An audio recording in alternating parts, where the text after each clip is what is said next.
इस बात को ज्ञानी भक्त प्रहलाद जानते थे। पिताजी कहते हैं तो भगवान का नाम मत लो, उनका भजन मत करो, यदि करोगे तो मार दिए जाओगे।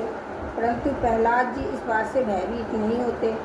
उनके पिता हिरण्यकश्यप ने अपनी स्त्री कायोधु से कहा, तुम अपने लड़के को जहर पिला दे।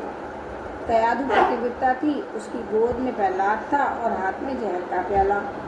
माँ के द्वारा बच्चे को जहर पिलाया जाना बड़ा कठिन काम है। प्रहलाद जी अपनी माँ से कहते हैं कि माँ तू मेरे को जहर पिला दे तो तेरे भी धर्म का पालन हो जाएगा और मेरे धर्म का भी पालन हो जाएगा। प्रहलाद जी जहर पी गए पर मरे नहीं, क्योंकि उनको भगवान पर पूरा भरोसा था।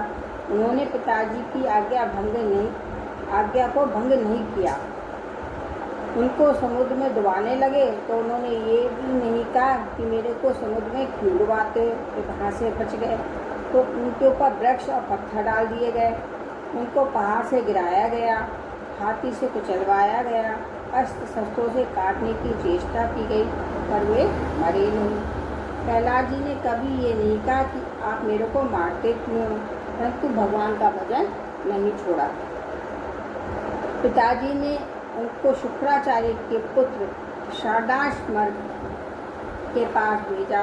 वहाँ वे पढ़ाई नहीं करते। गुरुजी जब बाहर जाते तब वे पाठशाला बना देते। वे राजकुमार थे, अतः सब लड़के उनके कहने से भजन करते। गुरुजी ने देखा कि प्रहलाद जी ने तो पाठशाला को भजनशाला बना दिया, अतः वे हिरण्यकश्यप के पास जाकर बोले कि महाराज आपका लड़का खुद तो बिगड़ा ही है, दूसरे लड़कों को भी बिगाड़ा है। हिरण्यकश्यप ने प्रहलाद जी को बुलाकर कहा कि ये तेरी खोटी बुद्धि कहाँ से आई है, स्वतः पैदा हुई या तेरे को किसी ने सिखाई है। प्रहलाद जी ने कहा, पिताजी ऐसी बुद्धि ना तो स्वतः पैदा होती, न इसको कोई सिखा सकता, ये तो संत महात्माओं की कृपा से होती है। बचपन में प्रहलाद जी पर नारद जी महाराज की कृपा हुई थी। प्रहलाद जी जब माँ के गर्भ में थे तब इंद्र ने आकर लूटपाट की और कन्या कायोधु को ले गया। हिरण्यकश्यप उस समय तपस्या के लिए वन में गया हुआ था। जब इंद्र कायोधु को लेकर जा रहा था तब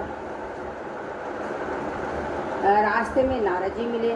नारद जी ने कहा, इस अबला को क्यों दुख दे रहे हैं, इस बेचारी ने क्या अपराध किया। इंद्र बोला कि महाराज इसके पेट में हमारे शत्रु हिरण्यकश्यप का अंश है, उसने अकेले ही हमें इतना तंग कर दिया कि जब दो हो जाएंगे तब बड़ी मुश्किल हो जाएगी, इसलिए मैं कायोधु को ले जाता हूँ। जब इसका बच्चा जन्मेगा तो मैं इसको मार दूँगा, कायोधु को कुछ नहीं कहूँगा। नारद जी ने कहा, इसका तो जो बच्चा होगा वह तेरा बैरी नहीं होगा।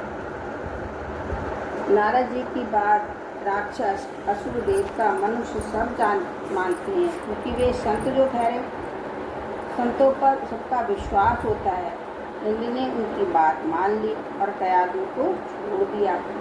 नारद जी कायोधु को एक कुटिया में रखा और कहा कि बेटी तुम चिंता मत करो और यहीं पर आनंद से रहो, जैसे पिता के घर में लड़की प्यार से रहती है, ऐसे ही वह वहाँ रहने लगी। नारद जी उसके गर्भ को लक्ष्य में रखकर भगवान की कथाएं सुनाते थे। इसके गर्भ में जो बालक था वह भगवान का भक्त बन जाए, इस भाव से सत्संग बड़ी बड़ी अच्छी बातें सुनाते थे। माता घट रहो न लेश मात्र, नारद के उपदेश को सो धरियो आशेष, गर्भ माही ज्ञानी भयो। नारद जी का उपदेश माँ को तो याद नहीं रहा, पर प्रहलाद जी ने गर्भ में ही उस उपदेश को धारण कर लिया। वे वहीं से भक्त बन गए। भक्त बनने से उनके हृदय में ये बात आ गई कि मैं स्वयं तो वास्तव में परमात्मा का ही हूँ और ये शरीर माता पिता का है। माता पिता यदि इस शरीर के टुकड़े टुकड़े भी कर दें तो मेरे को बोलने का कोई अधिकार नहीं है, क्योंकि शरीर उनका दिया हुआ है, परंतु मैं स्वयं साक्षात परमात्मा का अंश हूँ, अतः परमात्मा से हटने का इनको अधिकार नहीं है। मैं परमात्मा की तरफ लगूं और ये शरीर माता पिता की सेवा में लगे। सज्जनों, ये शरीर माता पिता का है, इसलिए माता पिता की खूब सेवा करो, सब तरह से उनको सुख पहुँचाओ। उनका आदर सत्कार करो। वास्तव में सेवा करके भी आप उनका ऋण उड़न नहीं हो सकते, मतलब उनका ऋण नहीं चुका सकते। माँ के ऋण से कोई उड़न नहीं हो सकता। संसार में जितने भी संबंध हैं उनमें सबसे बढ़कर माँ का संबंध है। इस शरीर का ठीक तरह से पालन पोषण जैसे माँ करती है वैसा कोई नहीं कर सकता। मात्रा सम नाशंति शरीर पोषणम, इसलिए कहा गया है कुल पवित्र जननी कृतार्था वसुंधरा पुण्यवती चातेन अपार सविस्तुम सागरे अस्मिन लीनम पर ब्रह्मण यस चेता, अर्थात जिसका अंतःकरण पार ब्रह्म परमात्मा में लीन हो गया उसका कुल पवित्र हो जाता है, उसकी माता कृतार्थ हो जाती है। वह संपूर्ण जगत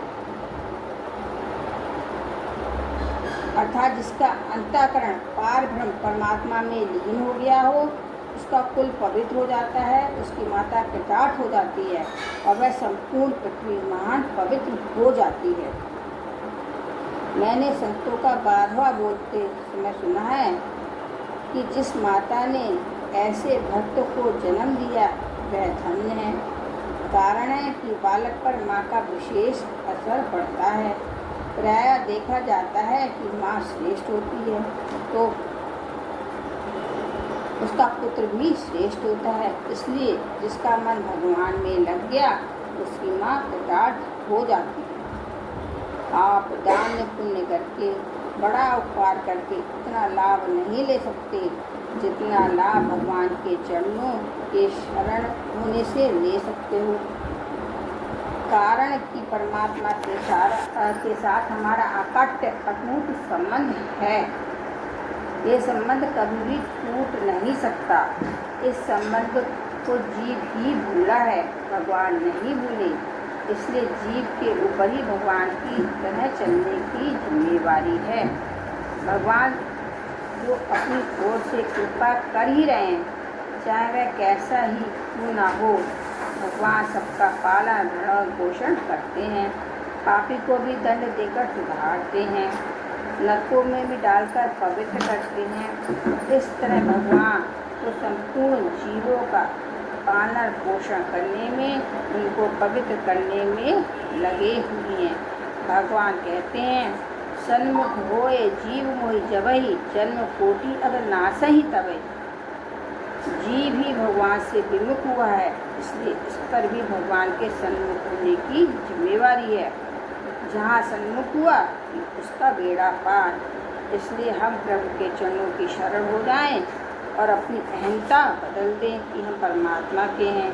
जैसे बहन माताएं अपनी अहंता बदल देती हैं कि मैं अब इस घर की नहीं हूँ, जहाँ विवाह हुआ है उस घर की हूँ। उनका गोत्र बदल जाता है, पिता का गोत्र नहीं रहता। कई जगह ऐसी बातें आती हैं, घर में कोई बालक पैदा हुआ और सूतक लगने के कारण हम ठाकुर जी की सेवा नहीं कर सकते, तो कहते हैं तुम्हारा जो विवाहित लड़की घर पर है